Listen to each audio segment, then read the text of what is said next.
திமுகலேருந்து ஒரு பெரிய மாற்றத்தை உண்டாக்கி விட்டு போன ஒரு நபர் என்றால் ஐயா வைகோ. அப்படிப்பட்ட ஒரு அரசியல் தலைவரை மதிக்காமல் இருக்குங்க. 1000 விமர்சனங்கள் எனக்கு அவர் மேலே இருக்கு, ஐயா சீமான் அவர்களுக்கும் இருக்கு. இல்லைன்னு யாரும் சொல்லலை. அழுதுலாம் வீடியோ போட்டிருக்கேன். ஐயோ பாவம்டா, எதுக்குடா, எதுக்கு போறோம் எதுக்கு இறந்தோம் தெரியாமலே இறந்தாங்களே அப்படிங்கிறதுக்காக வருந்திலாம் வீடியோ போட்டிருக்கேன். இந்த பச்சிலும் குழந்தைலாம் சாக வேண்டியவன் தான் நம்ம சொல்லலை, அது அவருடைய விமர்சனம். ஏன்னா அவர் கொள்கையுடைய ஒரு கூட்டத்தை உருவாக்குறாரு. நீங்க அதுக்கு எதிர்ப்புறம்பா கொள்கையே இல்லாம ஒரு கூட்டத்தை உருவாக்குறீங்க, அதுக்கு வேற விடயம். அவர் என்ன அல்லாவா இல்ல இயேசுவா இல்ல வேற ஏதாவது இந்த இந்து கடவுள்ல சொல்லுவாங்களே சிவன் அந்த மாதிரி ஆகிடுது. அவரை பார்த்தா அப்படியே மோட்சம் கிடைச்சிருமா? இட்லி கடை படத்தை விமர்சனம் பண்ணியிருக்காரு. உண்மையாலுமே ரொம்ப நல்ல படம் அப்படிங்கிற மாதிரி சமீபத்துல ஒரு சேயிங் போய்கிட்டு இருக்கு. அரசியல்வாதிகள் எல்லாரும் சினிமா விமர்சகர்களா மாறிக்கிட்டு இருக்காங்க. அதுல சீமான் அவர்களே சேர்த்துக்கலாமா? நீங்க அடிப்படையில் எடுத்துக்கிட்டீங்கன்னா அவர் ஒரு டைரக்டரா தான் உள்ள வந்திருக்காரு. ஸோ இப்போ ஆரம்பத்துல இருந்து பார்த்தோம்னா நிறைய நல்ல கருத்துக்களையும் அண்ணன் சீமான் அவர்கள் பேசியிருக்காரு. அவருடைய மேடை பேச்சுக்கு நாங்களுமே அடிமைதான். இவ்வளவு விஷயங்கள் செஞ்சுமே மக்கள்கிட்ட இவ்வளவு விஷயங்கள் கொண்டு போகியுமே இந்த வெற்றி, தேர்தல் வெற்றி அப்படிங்கிறது மட்டும் கையை கெட்டாத ஒரு கனியாவே இருந்துகிட்டு இருக்கு. அதாவது என்ன காரணம் அப்படின்னா தாவேகா கூட விட்டுலாம், நம்ம விமர்சிக்கிறது திமுக தான். ஏன் அப்படின்னா இன்னைக்கு நம்ம கூட இணைஞ்சிருக்க சிறப்பு விருந்தினர் இளம் அரசியல் விமர்சகர் ஸ்டாலின் பாரதி அவர்கள். வணக்கம். வணக்கம்க்கா. எப்படி இருக்கீங்க? நான் நலமா இருக்கேன், நீங்க நலமா இருக்கீங்களா? சூப்பரா இருக்கேன். இப்போ சீமான் அவர்கள் அப்படின்னு எடுத்துக்கிட்டோம்னா சமீபத்துல ஒரு பேசும் பொருளான விஷயம், தேவர் ஜெயந்தி அன்னைக்கு சீமான் அவர்களும் வைகோ அவர்களும் ஒன்னா சேர்ந்து ஒரு பிரஸ் மீட் கொடுத்தாங்க அப்படின்றதுதான். ஸோ நிறைய விமர்சனங்களுக்கு அப்பாற்பட்டு பார்த்தோம்னா ஒருவேளை 2 பேரும் கூட்டணி வைக்க போறாங்களோ, சீமான் அவர்கள் நாம் தமிழர் கட்சியை திமுகவோட இணைச்சிருவாரோ அப்படின்ற மாதிரி நிறைய விமர்சனங்கள் வைக்கப்பட்டுச்சு. இதை எப்படி பாக்குறீங்க? அது இன்னைக்கு இருக்கக்கூடிய ஊடகங்களால் வைக்கப்படக்கூடிய ஒரு விமர்சனம். ஏன்னா ஐயா சீமான் அவர்கள் பற்றி உங்களுக்கே தெரியும், ஒரு மாண்புடைய அரசியல்வாதி. தமிழ்நாட்டிலேயே அவர் தான். ஏன்னா யாரும் ஒரு ஐயா வைகோ அவர்கள் சீமான் அவர்களே பல வகையில் விமர்சிச்சிருக்காங்க. ஐயா ஈவே ராமசாமி அவர்களை விமர்சிக்கும் போது கூட ஐயா வைகோ அவர்கள் இது போன்ற யாரும் பேசியது இல்லையே, ஏன் இப்படி பேசுகிறார்கள் என்று நீங்கள் சொல்கிற மாதிரியே அவர் ப்ரெஸ் மீட் கொடுத்துருந்தாங்க. அப்போ நேரில் பார்க்கும்போது இவர் தத்துவத்துக்கு அவர் எதிராக இருக்காரு, வைகோ அவர்களுடைய தத்துவத்திற்கு ஐயா சீமான் அவர்கள் எதிராக இருக்காரு, சீமான் அவர்களுடைய தத்துவத்திற்கு ஐயா வைகோ அவர்கள் எதிராக இருக்கிறார். நம்ம சொல்கிறதே தமிழ் இன துரோகிகள் சொல்கிறதில்ல, இவங்களும் அவங்க ஒன்று தான், நம்ம இல்லைன்னு சொல்லலை. ஐயா வைகோ அவர்கள், கலைஞர் அவர்கள் எல்லாரையும் குறிப்பிட்டு தான் நம்ம சொல்கிறோம். அது ஒரு மாண்பு. ஒரு அரசியல் தலைவரை பார்க்கும்பொழுது இன்னொரு அரசியல் தலைவர் வாங்க ஐயா அப்படின்னு சொல்கிறது தனக்கு. இன்னொன்று, சீமான் அவர்களை விட ஐயா வைகோ அவர்கள் மிகவும் வயதில் மூத்தவர், ரொம்ப மூத்தவர். அது உங்களுக்கே தெரிஞ்சிருக்கும். ஏன்னா எவ்வளோ காலத்துலேருந்து அரசியல் இருக்காப்புல. திமுகலேருந்து ஒரு பெரிய மாற்றத்தை உண்டாக்கி விட்டு போன ஒரு நபர் என்றால் ஐயா வைகோ அவர்.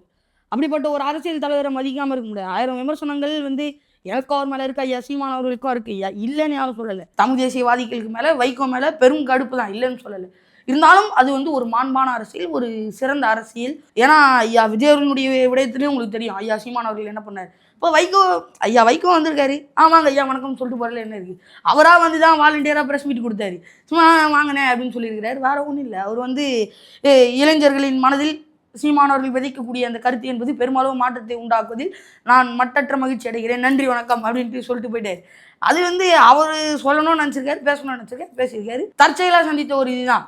இந்த ஊடகம் குறிப்பிட்டு சிலரை ஃபோக்கஸ் லைட் போட்டு காமிக்கும். அதனால் அவங்களுக்கு எதிராக இருக்கவங்களை திருப்பி மாற்றி பேசுவான். அதில் இதுவும் ஒன்று தான். ஓகே, விஜய் அவர்கள் விஷயத்திலேயே நீங்கள் பார்த்துருப்பீங்கன்னு சொன்னீங்க. ஆனால் இந்த கரூர் ஸ்டாம்பேட்க்கு அப்புறம் பார்த்தீங்கன்னா உண்மையாலுமே மனம் வருந்தி சீமான் அவர்கள் ஒரு இன்டர்வியூ கொடுத்துருந்தாரு. தம்பி விஜயுமே துக்கத்தில் இருப்பார் அப்படின்னு. கொஞ்ச நாள் கழிச்சு பார்த்தா ஒரு மேடையில் அத்தனை பேர் முன்னாடி இவங்கெல்லாம் சாக வேண்டியவங்க தான் அப்படின்ற மாதிரியான ஒரு ஸ்டேட்மெண்ட்டு கொடுத்துருந்தாங்க. அந்த மக்கள், அதாவது குடும்பத்தில் உயிரிழந்தவங்க இருப்பாங்க, அந்த குடும்பத்தை புண்படுத்துகிற மாதிரியான விஷயம் இல்லையா அது? அக்கா, நானும் ஒரு வலைவலி வச்சு நடத்துகிறேன், நான் இல்லை அப்படிங்கிறத சொல்லலை. ஏன்னா நானும் தொடர்ச்சியாக வீடியோ போடுறேன், நானும் உங்களை மாதிரி கண்டென்ட் எடுத்து போடுறவன் தான், இல்லைன்னு சொல்லலை. நான் என்ன அப்படின்னா நானும் அவங்கள விமர்சிக்கக்கூடாதுன்னு தான் இருந்தேன். ஏன்னா ஒவ்வொருத்தரும் தன்னுடைய அக்கா தங்கைகளை இறந்துருக்குறாங்க. அவங்க யாரோ என்னலாம் கிடையாது, அவங்களும் நம்ம உறவினர் தான், அவங்களுக்காகவும் தான் நம்ம அரசியல் பேசுகிறோம், இல்லை அப்படின்லாம் நம்ம சொல்லலை. நானும் வருந்தினேன், அழுதுலாம் வீடியோ போட்டிருக்கேன். ஐயோ பாவம்டா, எதுக்குடா, எதுக்கு போகிறோம் எதுக்கு இறந்தோம் தெரியாமலே இறந்தாங்களே அப்படிங்கிறதுக்காக வருந்திலாம் வீடியோ போட்டிருக்கிறேன். இந்த பச்சிலும் குழந்தைலாம் இறந்துருக்குது. ஆனால் சீமானவர்களும் அதை நினைத்தார், மனிதநேயத்தோடு நினச்சார். நானும் மனிதநேயத்தோடு தான் நினச்சேன். தமிழ்நாட்டில் இருக்கக்கூடிய ஒட்டுமொத்த மக்களும் மனிதநேயத்தோடு நினச்சி தான் அதை செஞ்சாங்க. ஐயோ பாவம் அப்படின்னு தான் கதறினாங்க. யாரும் இல்லை அவன் சாக வேண்டியவன் தான் அப்படின்னு சொல்லலை.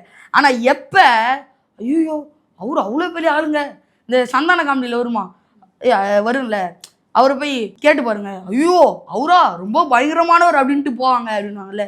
இப்போ விஜய் ஐயாவை, ஐயோ அவர் அவ்வளோ பெரிய ஆளுங்க, அவரை பார்க்குறதுக்கு பெரிய விஷயம், அதுக்காக எங்கள் குழந்தைய நாங்கள் கொடுத்துருக்கோம் நஷ்டஈடா, நீ தாயா நாயான்னு போடுறாங்க. அதுக்கு சீமானவர்கள் பேசுனது வந்து எவ்வளோ பரவாயில்ல. சமூக ஊடகங்களில் நீ எல்லாம் தாயா இல்லை நாயா, இவ்வளோ தாய்மையே இல்லாமல் சிந்திக்கிறியே பேசுறியே, அவனோட பிறந்த ரத்த உறவாடா அப்படின்னு கேள்வியிலே எழுப்பியிருக்கிறாங்க. அதே போல் ஒரு அம்மா பேசுகிறாங்க, என் மகனே போனாலும் பரவாயில்ல விஜய் வந்து முதலமைச்சரானா போதும். அப்போ இதெல்லாம் எதை உதாரணம் காட்டுது? சாக வேண்டியவன் தான் நம்ம சொல்லலை, அது அவருடைய விமர்சனம். ஏன்னா அவர் வந்து கொள்கை உடைய ஒரு கூட்டத்தை உருவாக்குறாரு, நீ அதுக்கு எதிர்ப்புறம்பா கொள்கையே இல்லாமல் ஒரு கூட்டத்தை உருவாக்குறீங்க, அதுக்கு வேற விடயம். ஆனால் சொல்லும்பொழுது அவ்வளோ கோபம் வருது. ஏன்னா நம்ம இவங்களுக்காக தான் போராடுறோம், வேற யாருக்காகவும் நம்ம போராடல. இறந்து போனவங்க எல்லாரும் இளமையானவர்கள், அந்த இளம் தலைமுறைகளுக்காக தான் நம்ம போராடுறோம். சீமானவர்கள் முன்னாடி நான் ஒரு தனிப்பட்ட முறையில் பேசும்பொழுது, எனக்கு எழுதப்பட்ட தாள்கள்லாம் வேண்டாம், எழுதப்படாத புது தாள்கள் கொடுங்க, அதில் எழுதுனாதான் தெளிவாக இருக்கும் அப்படிங்கிறாரு. அப்போ அவர் எந்த சிந்தனையில் இருக்கிறாரு பாருங்க. அப்போ நீ போய் செத்துட்டு என் பையன் அதுக்காக தான் செத்தான், விஜய் முதலமைச்சராவதுக்காக செத்தான் அப்படின்னா கோவம் வருமா? இல்ல இப்ப அந்த ஸ்டேஜ்ல விஜய் அவர்களை விமர்சனம் பண்ணியிருந்தா அரசியல் ரீதியான விமர்சனம்னு எடுத்துக்கலாம். அவங்க என்ன சொல்லியிருக்காங்க அப்படின்னா, ஒரு பக்கம் இவங்க சாக வேண்டியவங்க தான் சொல்றாங்க, இன்னொரு பக்கம் என்ன சொல்லியிருந்தாங்கன்னா, நமக்கு பிடிக்காதவங்க எவனாவது இருந்தா அந்த கூட்டத்துல கொண்டு போய் இறக்கி விட்டு வந்துடலாம் அப்படின்ற மாதிரி சொல்லியிருக்காங்கன்னா, இது வந்து மக்களை கேலி பண்ற விஷயமா இல்லையா? அதாவது மத்த அரசியல் வேற என்ன பண்ண சொல்றீங்க நீங்க? அவர் என்ன அல்லாவா இல்ல இயேசுவா இல்ல வேற ஏதாவது இந்த இந்து கடவுள்ல சொல்லுவாங்களே சிவன் அந்த மாதிரி ஆகிவிடு, அவரை பார்த்தா அப்படியே மோட்சம் கிடைச்சிருமா? எதுக்கு அவரை பார்த்து என்ன அப்படியே வாழ்க்கையில் இல்லைப்பா நான் அவரை பார்த்துட்டேன் சொர்க்கத்துக்கு போகிறேன் அந்த மாதிரி எதாவது நிலைமை உண்டாக போதா? ஒன்றுமே இல்லை, என்னத்துக்கு போய் பார்க்குற நீ? இப்போ நான் வந்து எங்கள் அப்பாவுக்கு என்ன பொழப்பு? ஒவ்வொருத்தரும் சம்பாதிக்காக தான் ஓடுறோம். இங்கே இருக்கவரு அவருக்கு நீங்கள் வேலை செஞ்சுதான் அவருக்கு சம்பளம், நீங்கள் வேலை செஞ்சீங்கன்னா உங்களுக்கு சம்பளம். ஒவ்வொருத்தருக்கும் ஒவ்வொரு அன்றாட வேலைகளை பார்க்குறாங்க. இப்போ இல்லைன்னு சொல்ல முடியுமா? நீங்கள் இல்லை அப்படி போய் ஏன் நீ போய் பார்க்குற அப்படின்னு நம்ம மக்களை பார்த்து கேட்கறோம். சீமானனுடைய கூட்டத்துக்கே வந்து மக்கள் கூட்டம் வரக்கூடாது இல்லையா? யாருடைய கூட்டத்துக்குமே போகக்கூடாது. ஸோ ஏதோ ஒரு வகையில நமக்கான தலைவர் கிடைப்பாரு. கூட்டம் வந்து மக்கள் கூட்டத்தை வந்து விமர்சிக்கல, எப்படி விமர்சிக்கிறாங்க அப்படின்னா, ஐயோ அவரை பார்த்தா போதும்னு சொல்றாங்க இல்லையா, அந்த கூட்டத்தை தான் விமர்சிக்கிறோம். நீங்க நார்மலா விஜய் அப்படின்னு பார்த்தா பரவாயில்ல, விஜய் கடவுள் அப்படின்னு பார்த்தா தப்பு. விஜய் ஒரு நடிகர், அது மட்டும் இல்லாமல் அரசியல் தலைவர்னு அவர் சொல்கிறாரு அப்படின்னு பார்த்தா நம்ம பரவாயில்ல. விஜயா ஐயோ கடவுளுங்க அப்படின்னு பார்க்கக்கூடிய அந்த பார்வை என்பது தவறானது. நம்ம மீண்டும் மீண்டும் மீண்டும் அதை தான் சொல்கிறோம், அந்த பார்வை தவறானது, அதை திருத்திக்கோங்க அப்படின்னு தான் நம்ம சொல்கிறோம். ஏன் அப்படின்னா நம்ம பொழப்புக்காக நம்ம ஓடுறோம். அவங்க நீங்கள் சொல்லக்கூடிய நபர்கள் எல்லாருமே தினக்கூலிகள், ஒரு நாளைக்கு வேலைக்கு போனால் தான் சம்பளம், அந்த நாள் வேலை போனால் தான் சாப்பாடு அப்படின்ட்டு வாழக்கூடிய மக்கள். விஜய் அவருடைய வயிற்று பொழப்புக்காக நடிக்கிறாரு, அதை வந்து பிடிக்குது, நீங்கள் ரசிக்கிறாருங்க. ஐயோ விஜயா கடவுளுங்க கையெடுத்து கும்பிட்டு போகிறாங்க, அந்த பார்வை என்பது தவறு. நம்மளை போன்ற வயிற்று பொழப்புக்கு அவர் நடிக்கிறாரு. நமக்கு ஓடனா சாப்பாடு, உழைச்ச சாப்பாடு, அவருக்கு நடித்த சாப்பாடு, கேமரா முன்னாடி ஆடினா சாப்பாடு. இதை உணர்ந்தால் போதும். கேரளாவில் எவ்வளோ நடிகர்கள் இருக்கிறாங்க, அவங்க முடிந்த அரசியலுக்கு வந்துட முடியுமா? அங்கே யாரும் இப்படிலாம் இல்லையே, போய் அடிச்சுக்கிட்டு முண்டிக்கிட்டு ஓடி அப்படியே விஜய் நான் பார்த்து செத்து போயிடணும். யார் கேட்டா? கடவுளே என்ன சொல்ற, என்னை பார்க்க வராதா அப்படிங்கிறாரு. இவர் யார் முதல்ல? இவர் யார்? இவர் பார்க்க என்னத்துக்கு வரணும்? சும்மா வராதிங்க, அவங்க வராதிங்க, குழந்தைகள் வர வேண்டாம், கர்ப்பிணி பெண்கள் வர, நீ ஏதாவது ஸ்ட்ரிக்டா ரூல்ஸ் போட்டியா? வராதுன்ட்டு ஸ்ட்ரிக்டா ரூல்ஸ் போடுறதுனா வீடு வீடாக போய் சொல்லுங்கிறீங்களா இல்லை எப்படி? ஒரு கூட்டம் என்பதை நடத்துகிறோம் அப்படின்னா நம்ம காசு செலவு பண்ணணும், இல்லைனா அரசாங்கம் செலவு பண்ணணும். அவங்களும் செலவு பண்ண மாட்டாங்க, இவங்களும் செலவு பண்ண மாட்டாங்க அப்படின்னா இந்த மாதிரியான நெரிசல்கள், உயிரிழப்புகள் ஏற்பட தான் செய்யும். ஐயா விஜய் அவர்கள் கூட்டம் நடத்துனாருன்னா அது அவர் பொறுப்பு. நீங்களே பார்த்துருப்பீங்க, இந்த கம்பி மூலமாக கட்டமாக போட்டு ஒரு கட்டத்தில் இவ்வளோ மக்கள், இன்னொரு கட்டத்தில் இவ்வளோ மக்கள் அப்படின்னு விடுவாங்க. நீங்கள் அந்த மாதிரியாவது விட்டுக்கலாம், கூட்ட நெரிசல் ஏற்பட்டிருக்காது. இப்போ எதுவுமே இல்லாமல் அப்படியே பறந்து விரிந்த வெளியில் வந்து வாங்க அப்படின்னா இந்த மாதிரியான கூட்ட நெரிசல் ஏற்படும். ஐயா விஜய் அவர்கள் திட்டமிட்டு பொறுமையாக காவல்துறை முன்னாடியே சொல்லியிருக்காங்க, இதுக்கு மேலே போகாதீங்க அப்படின்னு சொல்லிட்டு அவரு வேணுன்ட்டே போயிருக்கிறாரு. இது போன்ற பல விமர்சனங்கள் அவர் மேலே இருக்குது, இந்த அரசாங்கத்தின் மேலே இருக்குது, இருக்கதான் செய்யுது. அதே போல் நீங்கள் வந்து கேட்குறீங்க வீடு வீடாக போய் சொல்லணுமான்ட்டு. வீடு வீடா ஐயா விஜய் அவர்கள் ஹலோ யாரா இருக்கீங்களா, நான் அங்கே கூட்டம் நடத்துகிறேன் வந்துருங்கம்மா அப்படின்னு சொல்லிட்டா போனார். வராருன்னு சொல்லிட்டாங்க, அப்படியே வந்துட்டாங்க இல்லையா? அப்போ மக்கள் உணரணும், இந்த நேரத்துக்கு வரலையா, சரி வரல நம்ம போயிடுவோம், இதுக்கு மேலே வந்தால் கூட்ட நெரிசல் ஏற்படும் அப்படின்னு சொல்லிட்டு வீட்டுக்கு போயிடணும். சாப்பிடாம தூங்காம பாத்ரூம் போகாமலாம் இருக்காங்க, அதெல்லாம் எவ்வளவு பெரிய கொடுமை. புரிதல் இல்லைன்னு சொல்ல வரீங்க இல்லையா? மக்களுடைய புரிதல் இல்லாம தான், மக்களுடைய புரிதலும் இல்லை, ஐயா விஜய் அவர்களுக்கு புரிதல் இல்லை, திமுக அரசுக்கும் புரியல, எல்லாருக்கும் புரியல இல்லாம தான் இவ்வளோ ஏற்பட்டுருக்கு.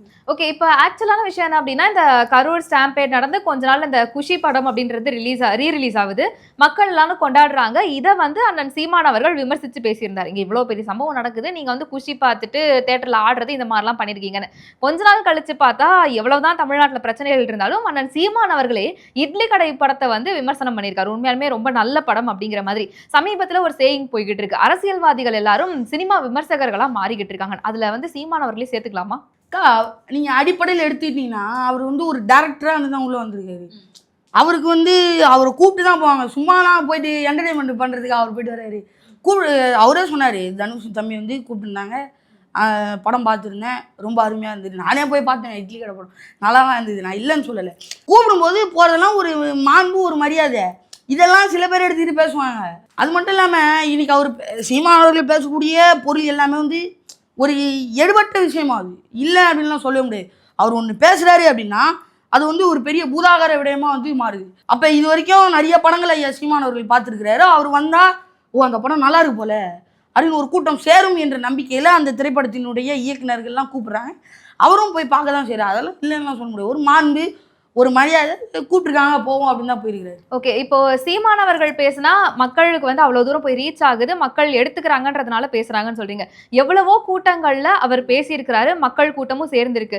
இருந்தாலும் எந்த ஒரு விஷயம் அவர் தேர்தலில் ஜெயிக்கிறத தடுக்குதுன்னு நீங்க நினைக்கிறீங்க? அது வந்து பெரிய அரசியல் இங்கே பண்ணுறது வந்து அவர் பேசுறது ஒன்று, ஆனால் அதை மக்கள் கொண்டு போகிறாங்க இல்லையா. அவருக்கு எதிராக இருக்கக்கூடியவர்கள், ஐயா சீமானவர்களுக்கு எதிராக இருக்கக்கூடியவர்கள் கொண்டு செல்லக்கூடிய விதம் என்பது ரொம்ப வேறு வகையாக இருக்குது. ஐயா சீமானவர்கள் பேசும்பொழுது யாரையும் எதிரியாக பார்க்கல. அவங்க சொல்கிறாங்க தெலுங்கர்களை வெளியில் போங்கிறாரு, மலையாளிகளை வெளியில் போங்கிறாரு, கன்னடர்களை வெளியில் போங்கிறாரு, தமிழ்நாட்டில் தமிழை மட்டும்தான் இருக்கணும் அப்படிங்கிறாரு. அப்படிலாம் கிடையவே கிடையாது. ஐயா ஸ்ரீராம் இருக்கிறாரு, அவரும் தெலுங்கர் தான், பொன்னேரி தொகுதியில் அவர் தான் வேட்பாளராக நிறுத்தியிருக்கிறாங்க. அப்போ இது போன்ற செய்திகளெல்லாம் அவங்க உணரணும். ஐயா சீமான் அவர்கள் தமிழர்களுக்கான இனநலன், மொழி நலன் அப்படின்னு பேசுகிறாரு. நீங்கள் இருங்க, எங்கள் நாட்டிலே கூட வேலை செய்யுங்க, என்ன பிரச்சனை, ஆனால் நாங்கள் ஒரு படி முன்னாடி இருந்துக்கிறோமாப்பா, என்னப்பா பிரச்சனை அப்படின்னு கேட்குறாரு. இன்றைக்கி தமிழ்நாட்டில் சுமாராக 120 தெலுங்கு எம்எல்ஏக்கள் இருக்கிறாங்க. அதே போல் 13 தெலுங்கு அமைச்சர்கள் என்பது இருக்கிறாங்க. அப்போ இது தமிழ்நாடா தெலுங்கு நாடா, தமிழர்களுக்கான நாடா, இது போன்ற கேள்வி எழுது இல்லையா. அது மட்டும் இல்லாமல் முதலமைச்சரே வேற்றுமொழியை சார்ந்தவர் அப்படின்னு சொல்கிறாங்க. நம்ம கேட்குறது எங்களுக்கான ஆட்சி உரிமையை தான் நம்ம கேட்குறோம், எங்களுக்கான உரிமையை தான் கேட்குறோம். அடிப்படை எங்கள் வீட்டையும் நாட்டையும் ஆளுவது எங்கள் உரிமை. என் வீட்டில் நான் தான் இருக்கணும், எனக்கு பதிலாக நீங்கள் வந்து இருக்கக்கூடாது. புரியுங்களா? எங்கள் நாட்டில் நான் தான் இருக்கணும், எங்கள் இனத்தை சார்ந்தவர் தான் இருக்கணும். அதுக்கு பேர் தான் தமிழ்நாடு, நாங்கள் தான் தமிழர்கள். புரியுங்களா? அந்த அடிப்படை உரிமையை தான் கேட்குறோம். ஆனால் இது எப்படி போர்ட்ரேட் செய்யப்படுதுன்னா, சீமான் அவர்கள் தெலுங்கர்களுக்கு எதிரி, தெலுங்கர் யாரும் ஓட்டு போடாதீங்க, ஆதரவு தராங்க. சீமான் வந்து மலையாளிக்கு எதிரி, யாரும் ஆதரவு தராங்க, கன்னடர்களுக்கு எதிரி ஆதரவு தராங்க அப்படின்னு சொல்லிட்டு இங்கே இருக்கக்கூடிய திட்டமிட்ட அந்த திராவிட கும்பல் தெலுங்கு லாபி என்பது அந்த மாதிரி தான் போர்ட்ரேட் பண்ண செய்யுது. அது வந்து ஒரு அடிப்படை உரிமை. அவங்க ஊரில் வந்து அவங்க ஆள்றாங்க. இப்போ கேரளா எடுத்துக்கிட்டிங்கன்னா ஒரு மலையாளி ஆள்றாரு, கர்நாடகா எடுத்துக்கிட்டிங்கன்னா ஒரு கன்னடர் ஆள்றாரு, ஆந்திரா எடுத்துக்கிட்டிங்கன்னா ஒரு தெலுங்கர் ஆள்றாரு. அந்த அடிப்படை உரிமையை தான் நம்ம கேட்குறோம். அப்போ தமிழ்நாட்டில் நாங்கள் தானே ஆளணும். மோடி போய் பேசுகிறாரு ஒடிசாவில், ஒரு தமிழை வந்து ஒடிசாவை ஆளணுமாடா, என்னடா சிந்திச்சு போடுறா அப்படின்னு மோடி சொன்ன உடனே அந்த 25 வருடமாக ஆண்ட ஒரு அரசை தோற்று போச்சு. அவங்களுக்கு இன உணர்வு இருக்குது. அப்போ எங்களுக்கு தமிழர்களான எங்களுக்கு இன உணர்வை ஏன் தூண்டக்கூடாது இல்லை, இன உணர்வை ஏன் உணர வைக்கக்கூடாது? நாங்கள் ஏன் எங்கள் மொழி மூலமாக இணையக்கூடாது? சாதியாக இணையாத, மதமாக இணையாத, தமிழ்னா இணை, தமிழ் மொழி மூலமாக இணை, தமிழ் தேசியமாக இணை அப்படின்னு சொல்கிறோம். அது வந்து ஒரு அடிப்படை கருத்து, அடிப்படை சிந்தனை. அதை கொண்டு போயிட்டு பாயாசம் சொல்லிட்டு கிடப்பான், விடுங்க நீங்கள். ஓகே சார், எந்த கட்சி தலைவரும் நடத்தாத சில மாநாடுகள், முக்கியமான மாநாடுகளை சீமான் அவர்கள் நடத்திருக்காரு. இப்போ கடல் மாநாடு கடைசியா நடந்த வரைக்கும் இருக்கட்டும், இதுக்கு முன்னாடி காடுல இருந்து ஆரம்பிச்சு ஆடு மாடுகள் வரைக்கும், முக்கியமா இந்த ஆடு மாடுகள் மாநாடுன்றப்போ எக்கச்சக்கமான விமர்சனங்கள் வைக்கப்பட்டுச்சு. இப்படி யாராவது ஒரு மாநாடு நடத்துவாங்களான்னு. இந்த மாதிரியான வித்தியாசமான மாநாடுகளை பத்தி நீங்க என்ன நினைக்கிறீங்க? அடுத்து இந்த மாதிரி ஏதாவது மாநாடு எதிர்பார்க்கலாமா? இன்னும் தண்ணீர் மாநாடு நடத்த போறாங்க, எதிர்பாருங்க, வரதான் போகுது. அதாவது நம்ம என்ன சொல்கிறோம் அப்படின்னா, தமிழ் தேசியமே வந்து ஐயா திருமாவளவன் அவர்கள் வந்து சீமான் அவர்கள் வரப்ப காங்கிரஸ் பிடிக்காது, பிஜேபி மறைமுகமாக விமர்சிக்கிறாராம். காங்கிரஸ் பிடிக்காது, பிஜேபி பிடிக்காது, திமுக பிடிக்காது, அதிமுக பிடிக்காது, அப்புறம் என்னத்தை பிடுங்க போகிறான்னு கேட்டார். இது தாண்டா சீமான் பிடிங்கியது அப்படின்னு வந்து கமெண்ட்டில் போட்டுருந்தாங்க. சீமான் பிடுங்கியது என்ன அப்படின்னா, எவ்வளோ செஞ்சுருக்கிறார். இதுதான் தமிழ் தேசிய அரசியல் என்பதை உணர்த்தலாம். ஆடு மாடுகளுக்கு ஆடு மாடுகளுக்கான மாநாடு, மலைகளுக்கான மாநாடு, தண்ணீர்களுக்கான மாநாடு. ஏன் அப்படின்னா அது எல்லாமே எங்களுது. எப்போ அவன் என் உறவுக்காரன், என் பங்காளிப்பா. அவன் மரமா அது ஏன் பங்காளி, கடலா அது ஏன் பங்காளி, மலையா அவன் என் உறவினக்காரன்பா. அவன் காக்கை குருவி எங்கள் ஜாதி நீர், மலையும் கடலும் எங்கள் கூட்டம் அப்படிங்கிறார் பாரதியார். அப்போ அவங்களாம் எங்காலியா, சும்மா சண்டை போடாத போப்பா அப்படிங்கிறோம். அவங்களுக்காகவும் பேச வேண்டியது எங்களுடைய உரிமை. அது அவங்களுக்காகவும் பேச வேண்டியது எங்களுடைய அடிப்படை கருத்து. ஏன்னா மரத்தில் வந்து ஒரு உயிர் வாழுது, இல்லைன்னு சொல்ல முடியுமா? மலையில் மரம் வாழுது, மரத்தில் உயிர் வாழுது, கடல்லையும் உயிரினங்கள் வாழுது. அது எல்லாமே எங்களுது. கடல் எங்களுது. நீ மீத்தன் போய் உள்ள எடுப்ப, அதை தடுக்கிறதுக்கு தான் கடல் மாநாடு. நீ மலை இருக்கா, மலையை வெட்டி சாய்க்கிற, அதுக்கு தான் மரங்கள் மாநாடு. இப்போ உதாரணத்துக்கு எடுத்துங்களேன், இவ்வளோ நாளாக ஐயா சீமான் அவர்கள் பேசுனது வந்து கலாய்ச்சிட்டு இருந்தாங்க. என்னுடைய பள்ளியில் சஸ்டைனபிள் டெவலப்மெண்ட் கோல்ஸ்ன்னு சொல்லிட்டு ஐநா சபை 2015 சொல்லியிருக்குது. அந்த கோல்ஸ் வந்து 2030 முடிக்கணும் அப்படின்னு வந்து அவங்களே குறிப்பிட்ட அளவுக்கு டார்கெட்டும் வச்சுருக்கிறாங்க. 30 முடிச்சிடணும், 15 ஆண்டுகள் டைம் சொல்லிட்டு. அப்போ அதில் என்ன சொல்லியிருக்காங்க அப்படின்னா, மரங்களை வெட்டக்கூடாது, மரங்களை நட்டு வளர்க்கணும் அப்படின்னு சொல்லியிருக்கிறாங்க. எங்கள் பள்ளியிலேயே என்னை விமர்சித்தவர் பலர் இருக்கிறாங்க. அவங்க இதை பேசும்பொழுது, சார் இதான் சார் சீமான், சார் மிஸ் இதான் மிஸ் சீமான் அப்படின்னு நம்ம சொல்ல முடியும். ஏன்னா அந்த மரங்களுக்காக தான் அவர் பேசுகிறாரு. அப்போ உங்களுக்கு ஐநா சபை சொன்னால் இழிக்குது, சீமான் சொன்னால் கசக்குது. அது அந்த கருத்தை தான் நீங்கள் புரிஞ்சுக்கணும். மரங்களுக்காக ஒரு தலைவன் மாநாடு நடத்துகிறான் அப்படின்னா அப்போ அந்த மரத்தில் ஏதோ முக்கியத்துவம் இருக்குது. இல்லை சும்மா போய் ஒரு அங்கீகரிக்கப்பட்ட ஒரு கட்சியினுடைய தலைமை ஒருங்கிணைப்பாளர் போய்ட்டு சும்மா மரங்களை காக்கணுங்க, மலைகளை காக்கணுங்க அப்படின்னு பேச முடியுமா? அப்போ ஏதோ அதில் ஒன்று இருக்குது. அவர் சொல்லக்கூடியவே ஒரு பெரிய தற்சார்பு பொருளாதாரம். காமர்ஸ் எடுத்துக்கிட்டிங்கன்னா, காமர்ஸ் வந்து பொருளாதாரத்தை பற்றி பேசுகிறது, எக்கனாமிக்ஸும் பொருளாதாரத்தை பற்றி பேசுகிறது. அது ஒரு பெரிய தற்சார்பு பொருளாதாரம் என்பது இருக்கிறது. அதை தான் ஐயா சீமானவர்கள் முன்னெடுத்து பேசுகிறாரு. வேறு எதையும் அவர் பேசலை. நீங்கள் வந்து மலை எடுத்துக்கிங்கன்னா, எங்கள் மலையில் தற்சார்பு பொருளாதாரம் என்பது இருக்குது, அதில் ஒரு வாழ்வியல் இருக்குது. எங்களுக்கு மரம் என்பதை எடுத்துக்கிட்டிங்கன்னா மரத்தில் ஒரு வாழ்வியல் இருக்குது. ஆடு மாடுல தான் முக்கியமாக எங்களுக்கான தற்சார்பு பொருளாதாரம் என்பதே அடங்கியிருக்குது. நீங்கள் பெருமையாக பேசுகிறாங்க, இந்திய ஒன்றியம் பால் தயாரிப்பதில் சிறந்த இடத்துல உள்ளது அப்படிங்கிறாங்க. சிறந்த இடத்துல உள்ளனா தமிழ்நாடு முக்கிய இடம் வகிக்கணும், ஆனால் வகிக்கல. காரணம், தமிழ்நாட்டுக்கே ஆந்திராவிலேருந்து பால் வருது. அப்போ என்ன சொல்கிறோம், திட்டமிட்டு இங்கே கூடிய மேய்ச்சல் நிலம் என்பது எங்கள் நாட்டு மாடுகளுக்கு தரப்படாமல், அதுக்கு உரிமை வழங்கப்படாமல் இருக்கப்படுது. யாராவது மேய்க்க கொண்டு போனாங்கன்னா, லைசன்ஸ் வச்சுருக்கியா எடுத்து காமி அப்படின்னு மிரட்டுறாங்க. இது எங்கள் மாடு, எங்கள் நிலம், நாங்கள் மேய்ப்போம் அப்படிங்கிறதுக்காக தான் மேய்ச்சல் நிலம் எங்கள் உரிமை ஆடு மாடுகளுக்கான மாநாடு என்பதை நடத்துனது. புரியுதுங்களா? ஒரு நாளைக்கு தமிழ்நாட்டில் 7.5 கோடி லிட்டர் பால் தேவைப்படுது, ஆனால் 1.5 கோடி லிட்டர் ஆந்திராலேருந்து வருது. அப்போ மீதம் 2 கோடி லிட்டர் மட்டும் தமிழ்நாட்டில் தயாரிக்கப்படுது. அப்போ எங்கேருந்து யாருக்கு பொருளாதாரம் போகுது என்பதை வந்து நீங்கள் பார்க்கணும். இப்போ இந்த மாநாடுகள்லாம் எப்படி ரிஃப்ளெக்ட் ஆகும்னு நீங்கள் நினைக்கிறீங்க? ஆடு மாடுகள் மாநாடு ஆடு மாடு கிட்ட பேசுகிறோம், மரங்கள் மாநாடு மரங்கள்கிட்ட பேசுகிறோம். அப்போ அந்த மாநாடுகள்லாம் எங்கே ரிஃப்ளெக்ட் ஆகும்? நீங்கள் இவ்வளோ நல்ல கருத்துக்கள் சொல்கிறீங்க, பட் அது எங்கே ரிஃப்ளெக்ட் ஆகும்னு நீங்கள் நினைக்கிறீங்க? மக்கள்கிட்ட தான். நீங்கள் வந்து நினச்சிட்டீங்க சீமான் வந்து அவங்ககிட்ட பேசுறதுனால ஓட்டு ஏறாது. கண்டிப்பாக ஓட்டு ஏறும். இயற்கை ஆர்வலர்களுடைய அனைத்து ஓட்டுமை சீமானவர்களுக்கு தான் விடும். இப்போ இதை இப்படி எடுத்துக்கலாமா? ஒரு பக்கம் இயற்கை ஆர்வலர்களோட ஓட்டு கிடைக்கும், இன்னொரு பக்கம் இப்போ கடல் மாநாடு நடத்திருக்கோம்னா மீனவ சமுதாய மக்களை சேர்ந்தவங்களோட ஓட்டெல்லாம் நமக்கு கிடைச்சிரும். அந்த மாதிரி சமுதாய மக்களை குறிப்பிட்டு இவர் மாநாடு நடத்துறாரு. சீமான் என்ன விஜயா உங்கள் என்ன சொல்லுது என்னவோ சொன்னாரு புஷியானந்து, ஜேவி உங்கள் ஜேவி அப்படின்னாரு. இந்த மாதிரி ஜோசப் விஜய் நான் குறிப்பிட்ட மக்களுக்காக நாங்கள் பேசுகிறோம், குறிப்பிட்ட சாதிகளுக்காக.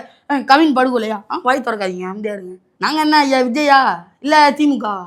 எதுவுமே பேசாமல் இருக்கிறதுக்கு எல்லாத்துக்கும் குரல் கொடுப்போம். அதுக்கு குரல் கொடுக்க வேண்டியது ஒரு கட்டாய நிலைமை. ஏன்னா நீங்கள் நிலத்துல மீத்தேன் எடுக்க பத்தாதுன்னு கடலில் மீத்தேன் எடுக்க போகிறாங்க. நீ ஏன் போய் எடுக்காது போ அப்படிங்கிறோம்.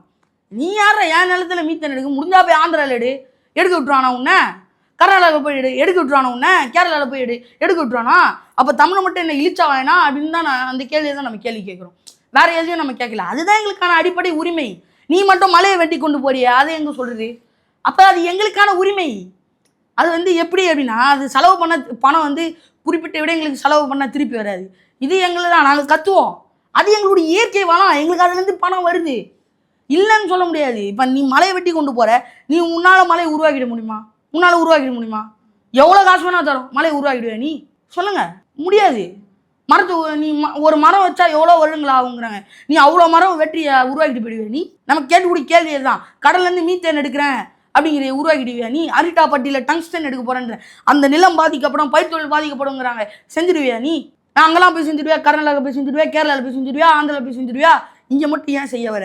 இங்கே தான் இன உணர்வு இல்லை, இங்கே தான் அந்த மொழி பற்று என்பது இல்லை, நம்ம நலத்து மேலே இருக்க நம்பிக்கை நமக்கு இல்லை. அதை தான் நம்ம மறுபடியும் சொல்கிறோம். அதுக்கு தான் சொல்கிறோம், இனமாக இணைங்க, மொழியாக இணைங்க, தமிழ் தேசியத்தால் இணைங்க, தமிழ் மொழியால் இணைங்க. அப்போ மட்டும்தான் மாற்றத்தை ஏற்படுத்த முடியும். நீங்கள் மதமாவோ சாதியாவோ இருந்தால் கண்டிப்பாக மாற்றத்தை உண்டாக்கவே முடியாது. ஓகே. ஸோ இப்போ ஆரம்பத்துல இருந்து பார்த்தோம்னா நிறைய நல்ல கருத்துக்களையும் அண்ணன் சீமான் அவர்கள் பேசியிருக்காரு. அவருடைய மேடை பேச்சுக்கு நாங்களுமே அடிமைதான். இவ்வளவு விஷயங்கள் செஞ்சுமே, மக்கள்கிட்ட இவ்வளவு விஷயங்கள் கொண்டு போகியுமே, இந்த வெற்றி, தேர்தல் வெற்றி அப்படிங்கிறது மட்டும் கை கெட்டாத ஒரு கனியாவே இருந்துகிட்டு இருக்கு. ஸோ வர தேர்தலில் என்ன மாதிரியான முயற்சிகள் அவங்க எடுக்க போறாங்க? இந்த தேர்தலில் கூட்டணின்ற ஒன்று அமையுமா? திட்டவட்டமா சொல்லிட்டாங்க இல்லை அப்படின்னு, இருந்தாலும் மாற்றங்கள் ஏதாவது ஏற்படுமா? எதனால இந்த வெற்றி வாய்ப்புன்றது மட்டும் கிடைக்க மாட்டேங்குது? அது அப்படிதாங்க இருக்கும். ஏன்னா திமுகவே 18 ஆண்டு கழிச்சு கூட்டணி வச்சு தான் வெற்றி பெற்றிருக்கு. கூட்டணியே வைக்காமல் ஒரு கட்சி இவ்வளோ சாதனைகள் புரிஞ்சிருக்குது. அதனுடைய தலைவன் யாருமே இல்லாமல், ஒரு துணையே இல்லாமல் 8% வாங்கி தனக்குன்னு ஒரு சின்னத்தை நிறுவி, தனக்குன்னு ஒரு மக்களை நீங்களே சொல்கிறீங்க அவர் பேச்சு நாங்கள் அடிமைன்னு சொல்லிட்டு. அப்போ ஒத்தாலாக அதெல்லாம் செஞ்சுருக்காரு அப்படின்னா அது வந்து பெரிய விடயம். 1 10ஆவும் 10 100ஆவும் பகைவர் நடுங்கும் படையாகவும் அது 26 காமிக்கும் என்ன படை அப்படின்னு சொல்லிட்டு. இருந்தாலும் அவர் வந்து ஒரு இரட்டை பேச்சிலேயே இருக்காரு. முதல்ல ஒரு விஷயம் பேசுறாரு, கொஞ்ச நாள் கழிச்சு வேற விஷயம் பேசுறாரு. இரட்டை விடயம் இல்லை, அது வந்து இந்த ஊடகம் வந்து போர்ட்ரேட் செய்யக்கூடியது தான். அவர் எப்பவுமே ஒன்று தான் பேசுறாரு, பெரியார் பிடிக்காமினாரு. ஏப்பா நான் படித்தேன்பா, எனக்கு அவர் சரிப்படலை, எனக்கு பிடிக்கல, இன்னைக்கு நான் உங்கள் கூட இன்டர்வியூ எடுக்கிறேன், எனக்கு வந்து நீங்கள் வந்து எனக்கு இன்டர்வியூ எடுக்கிறது பிடிக்கல. அடுத்த இல்லைங்க நீங்கள் என்ன கேட்குறீங்க, ஏப்பா இன்டர்வியூ இல்லைங்க வரல அப்படின்னு சொல்லிடு. அப்போ நான் என்ன பண்ணுறேன், உங்களை பற்றி நான் தேடி பார்க்குறேன், படித்து பார்க்குறேன். அதே போல தான் ஈவே ராமசாமி அவர்களே பிடிக்கனாரு. ஏன்னா ஏப்பா அவங்க நல்லா பாடுன்னு சொன்னாங்க எல்லாரும். உள்ளே போய் நோண்டி பார்க்கும்போது தான் அவன் உலகமாக கேடு கேட்டவன்டா அப்படின்னு தெரிஞ்சுது. அதில் தான் ஐயா சீமான் அவர்கள் உணர்ந்திருக்காரு. உதாரணமாக நான் வந்து வந்தார்கள் வென்றார்கள் என்ற புத்தகத்தை வந்து எங்கள் அப்பா எனக்கு 8 வயசில் வாங்கி கொடுத்தாரு. 8 வயசில் படிக்கும்போது ஒரு நினைவு, அதனுடைய சிந்தனை வேறு. ஏன்னா 8 வயசில் என்ன தெரியும், ஒன்றும் தெரியாது. அப்போ படிச்சு மாறி வந்தேன். 10 வயசுக்கு ஒரு தடவை படிக்கிறேன். அப்போ என்ன ஆகுது, அதில் சண்டை போடும் காட்சிகள்லாம் வருது. அப்போ அந்த உலகம் என்பது விரியுது, கொஞ்சம் கொஞ்சமாக விரியுது. சண்டை காட்சினா இப்படி தான் இருக்கும், இந்த தைமூருன்ற மன்னன் வந்து இப்படி தான் இருப்பார். அவருடைய முகத்தெல்லாம் அதில் ஒப்பிட்டுருப்பாங்க. ஐயா மதன் அவர்கள் வந்து ரொம்ப கடுமையாக இருப்பான், கால் வந்து ஒரு நுடஞ்சிருக்கும், நொண்டி நொண்டி நடப்பான், அது 100 பேரை அப்படியே நிற்க வச்சு தலையை வெட்டினே போவான் அப்படின்னு, இமாச்சல் பிரதேசில் இருக்கும் அப்படின்னு சொல்லுவார். அப்போ கற்பனை என்பது அந்த 10 வயசில் விரியுது.